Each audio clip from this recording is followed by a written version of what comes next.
ওহো! জ্বলে জ্বলে তোর ভোগ করার আগেই আমি ভোগ করে নিলাম, তাই জ্বলছে তাই না? চলন্ত পা দুটো থামলো মুগ্ধের। তরাক জ্বলে উঠল তিরিক্ষি মেজাজটা, শরীরের রক্ত বুঝি টকবক করছে এবার। সে আলগোছে ঘাড় বাঁকিয়ে কাত করলো সামান্য। টেস্ট টিউবে বাঁকা হাসছে সিট। তার ওমন বাঁকা হাসিতে সাপের ন্যায় ফনা তুলল মনস্টার। দাঁত কিরমির করতে করতে বেপরোয়া পুরুষ আদেশ ছুড়ল অ্যাডউইনকে, ওকে বাইরে বের কর। হুকুম তামিল করতে অগ্রসর হলেন ব্যর্থ অ্যাডউইন। কিয়ৎক্ষণের মধ্যেই কি সব সুইচ ফুইচ চেপে সিডের অবশ দেহটা শিকল দিয়ে টেনে টুনে বাইরে নিয়ে এলো। সিডের শরীর না চললেও বেয়াদব ছেলের মুখে ঠিকই লেপ্টে আছে তাচ্ছিল্যের হাসি।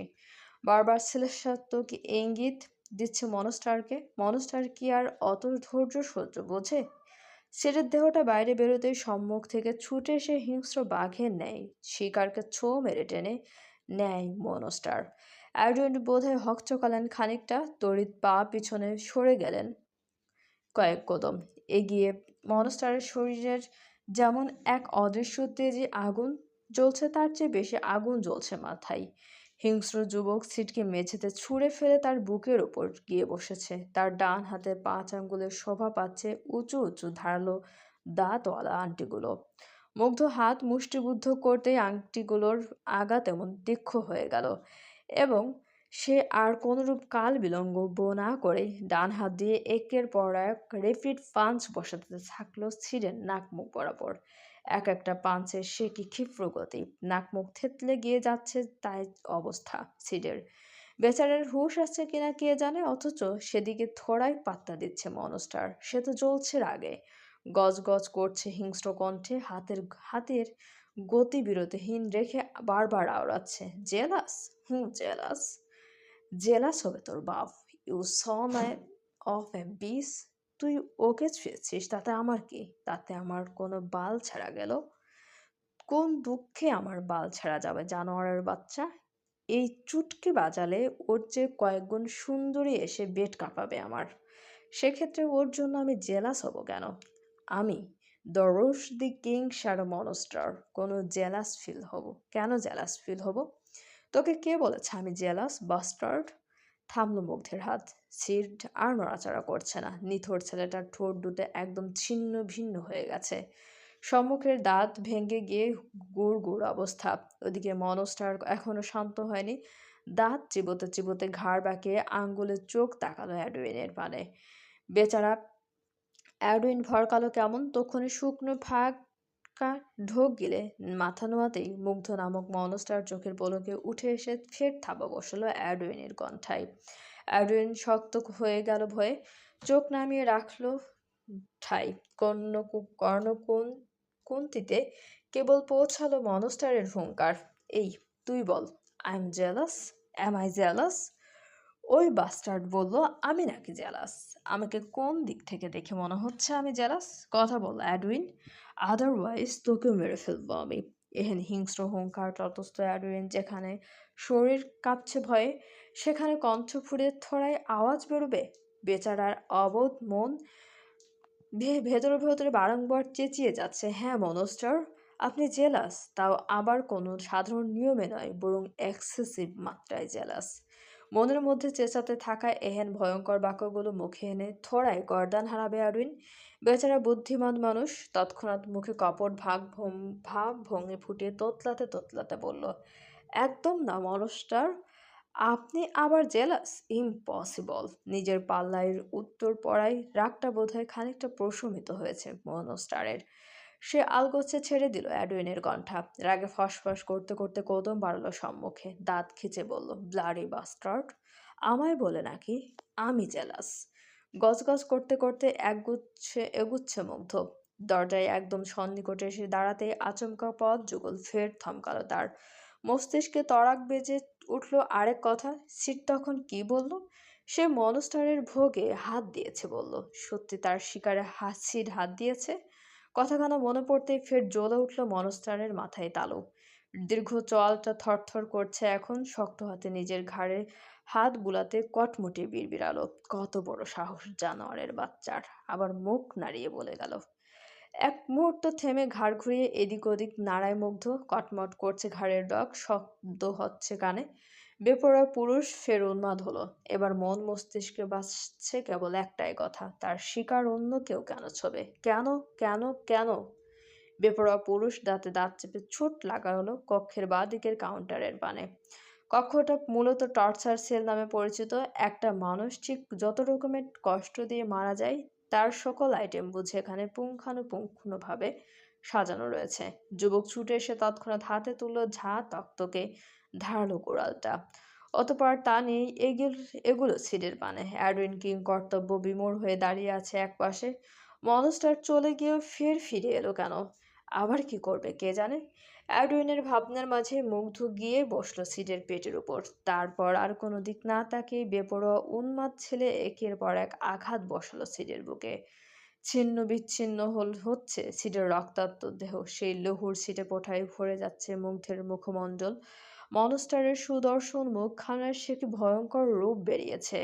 সে বোধহয় নিজের মধ্যে নেই। সিডের বুকের একের পর এক আঘাত করতে করতে সে কেমন অদ্ভুত কঠিন গলায় হুঙ্কার ছুঁড়ে বলল, she is mine, only mine.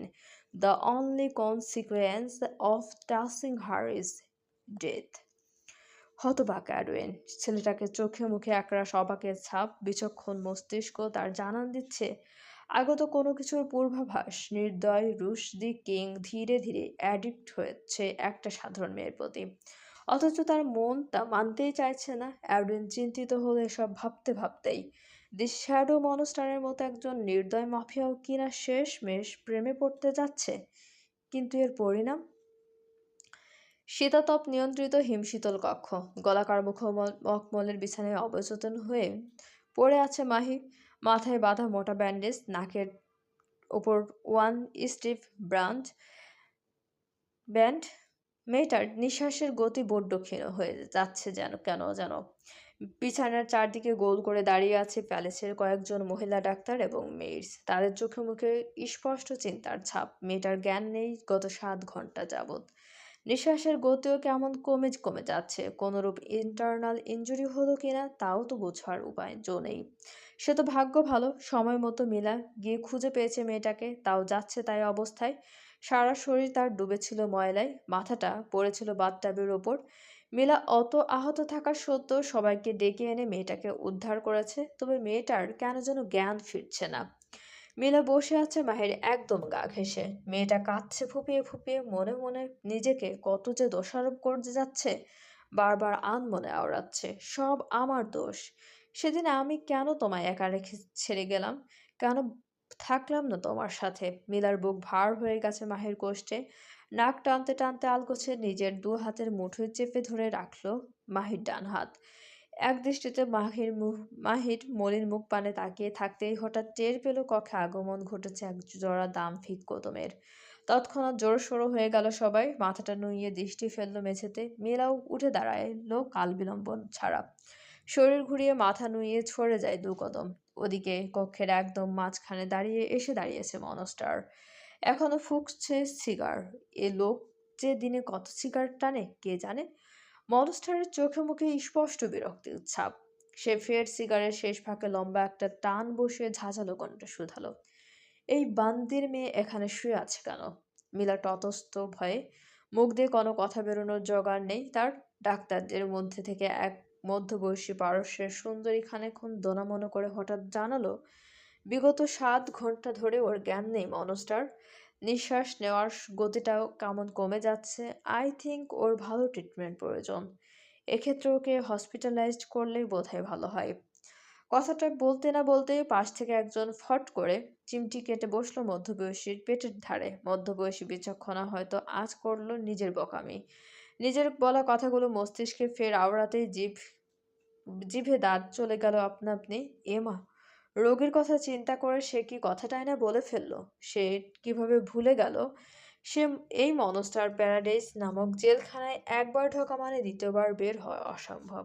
ইস, নিজের বলা বকা কথাগুলোতে বড্ড আফসোস হচ্ছে পারস্য সুন্দরীর। তিনি কণ্ঠে খানিক কমলতা ঢেলে যে না কিছু বলবেন অমনি শুনতে পেলেন মনস্টারের কঠিন হুঙ্কার, অ্যাডওয়েন।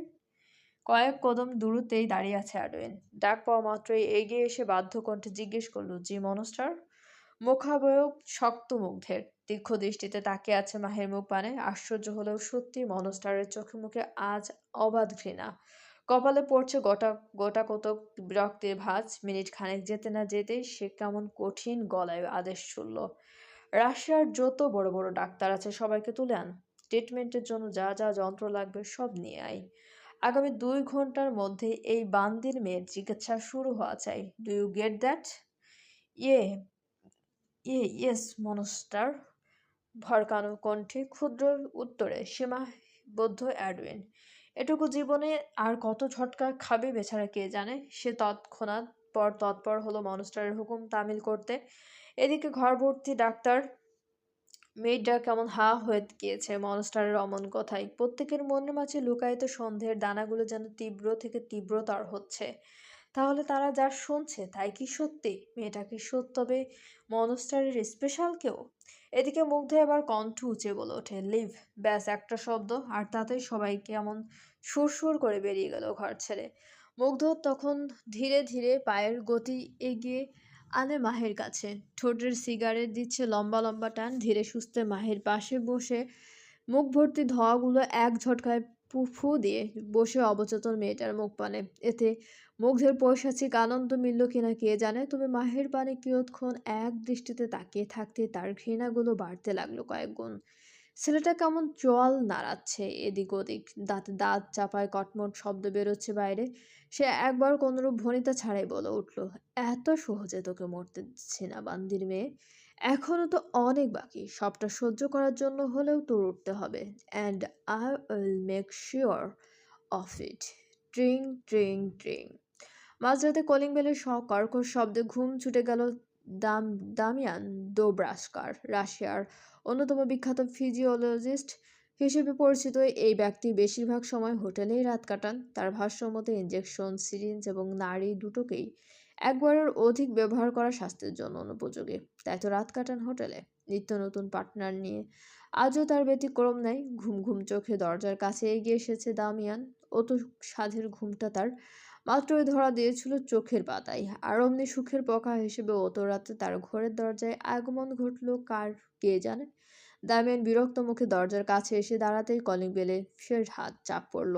এ পর্যায়ে বিরক্তিটা বোধহয় মাত্রা ছাড়িয়ে গেল তার। তিনি কেমন বিরক্তিতে মুখে চকারান্ত শব্দ তুলে তৎক্ষণাৎ দরজার নব ঘোরালো। দরজাটা হা করে খুলতেই চোখে পড়ল সামনে দাঁড়িয়ে থাকা মুখোশধারী এক লোককে। দামিয়ান ভ্রু কোটায়, তিরিক্ষি মেজাজে আওড়ায়, who the hell are you bloody asshole? সম্মুখে দাঁড়িয়ে থাকা ব্যক্তিটির মুখ দেখা যাচ্ছে না, ফলে স্পষ্ট নয় তার মুখে অভিব্যক্তি। দামিয়ানের এহেন অপমানিত কথায় রাগ করলেন কিনা কে জানে। মুখোশধারী তৎক্ষণাৎ কোমরের পিঠে লুকিয়ে রাখা নিজের হাত দুটো সামনে এনে কে যেন একটা স্প্রে করলেন দামিয়ানের মুখ বরাবর। দামিয়ান হকচকায়, তিক্ততায় বুঝে আওড়াতে গেলেই টের পেলেন তার মাথা ঘোরাচ্ছে। চোখ দুটোর সামনে সবটা যেন কেমন ঝাপসা হচ্ছে ক্রমশ। শরীরের বল বুঝে হারিয়ে যাচ্ছে কোথাও। তিনি আর দাঁড়িয়ে থাকতে পারলেন না। নিজের পা দুটোই টলমল শরীরে ঘুরে পড়তে গেলেই সম্মুখের মুখোশধারী দুহাতে আগলে ধরল তাকে। ঘাড়টা সামান্য নুইয়ে এনে দামিয়ানের কান বরাবর মুখ রেখে চিরি বিড়িয়ে বলল, তোর বাপের ডান হাত আমি অ্যাসহোলের বড় ছিদ্র, লুচ্চা শালা। কণ্ঠতে বোঝা গেল এ আর কেউ নাই বরং অ্যাডওয়েন। চিরবিড়িয়ে দামিয়ানের মতো অমন মোটাসোটা লোকটাকে ও কি সুন্দর ঘাড়ের উপর তুলে নিল ছেলেটা। সম্মুখে পা বাড়াতে বাড়াতে দাঁত খিচে আওড়ালো, নেহাত মনস্টারের আদেশ বলে তোর মতো আলুর বস্তাকে ঘাড়ে তুলে নিয়ে যাচ্ছি, না হলে এতক্ষণে আমার গালি দেবার কারণে তোকে ঠিক গড়স্থানে ফেলে আসতাম, ব্লাডি অ্যাসোল। নামি দামি মানুষজনদের প্রাইভেট জেট এবং বিমানের জন্য নির্মিত রানওয়ে একপাশে দাঁড় করিয়ে রাখা মনস্টার এম নামক প্রাইভেট বিমানটি। আলিশান বিমানের প্রশস্ত সিটে বসে আছে দামিয়ান। ধীরে ধীরে ঘুম ভাঙছে তার। চোখ দুটো পিটপিট করে খুলে গিয়ে তার সামনে তাকাতে বড়সড় একটা ঝটকা খেল গায়ে। এ কি, সে কোথায়? এটা কার বিমান? দামিয়ান তৎক্ষণাৎ শুকনো ঢোক গিলল। ভীষণ শক্তি অপচয় করে নড়তে গিয়েই দেখলো আটকা পড়েছে কোথায় যেন। সে কেমন বিরক্তি নিয়ে নিজের দিকে তাকাতেই আরেকবার হোঁচট খেলো। মনে হচ্ছে তার গা বাঁধা রশি দিয়ে হাত দুটো সিটের হাতলের সঙ্গে হ্যান্ড গ্লাভস দিয়ে বাঁধা। পা দুটো তাই অবস্থা। দামিয়ান আশ্চর্য বনে গেল নিজের এহেন পরিস্থিতিতে। হতবুদ্ধির ন্যায় ঘাড় বাঁকিয়ে পাশে তাকাতেই দেখে পাশের সিটে তারই মতো বাঁধা অবস্থায় বসে আছে অতি পরিচিত মেডিসিন বিশেষজ্ঞ মিয়ান। দামিয়ানের চোখ কপালে উঠল। সে কেমন সন্দিহান গলায় ফিসফিসিয়ে ডাকলো পাশের জনকে, Mian, hey, are you listening me? Are you listening to me? Mian চোখ বুজে রেখেছিল, এরই মধ্যে পাশ থেকে ভেসে এলো ফিসফিসিয়ে কণ্ঠে আলগোছে। ঘাড় বাঁকিয়ে তাকালো সে। লোকটার নিষ্প্রাণ চাহনি, মুখটা কেমন শুকিয়ে গেছে দেখো। দামিয়ান সন্দিগ্ধ ভাঁজ ফেললো কপালে। আগের ন্যায় ফিসফিসিয়ে জিজ্ঞেস করলে, এখানে কি করছো? মিয়ান বোধহয় বিরক্ত হলো এহেন প্রশ্নে। তার ললাটের হুটহাট ভাঁজ তো তাই বলছে। ওদিকে দামিয়ান এখনো উত্তরের অপেক্ষায়। মিয়ান খালি সময় নিয়ে দাঁত খিচে বলল, তুমি যা করছো তাই করছি। দামিয়ান থতমত খেলো এহেন উত্তরে। জবাবে বিন্দুমাত্র কার্পণ্য না করে ভুরু গুটিয়ে বিরক্তি নিয়ে বলল, আমাকে তো জোর করে তুলে এনেছে, আমি থোড়াই নিয়ে নিজে থেকে এসেছি। মিয়ান দাঁত খিঁচল ফের। কটমট দৃষ্টিতে তাকিয়ে থেকে ঝাঁঝালো কণ্ঠে শুধালো, ও আচ্ছা, আমি তো তাহলে নাচতে নাচতে এসেছি তাই না? দামিয়ান ফের অসন্তুষ্ট এহেন উত্তরে। কপালের ভাঁজগুলো আরো খানিকটা গভীরে করে বলে ওঠে, এত চটে যাচ্ছ কেন? আচ্ছা এসব বাদ দাও, আগে বলো তো এখানে আমাদের কেন আনলো? বিয়ে খেতে এনেছে, খাবে দাবে, তারপর জম্পেশ একটা ঘুম দেবে, তাই এনেছে। আর কিছু? চলবে। গল্পটি আপনাদের কেমন লাগছে অবশ্যই আমাদেরকে কমেন্ট করে জানাতে ভুলবেন না, এবং আমাদের চ্যানেলটি প্লিজ সবাই সাবস্ক্রাইব করুন। গল্পটি ভালো লাগলে অবশ্যই সবাই লাইক, কমেন্ট এবং শেয়ার করতে ভুলবেন না।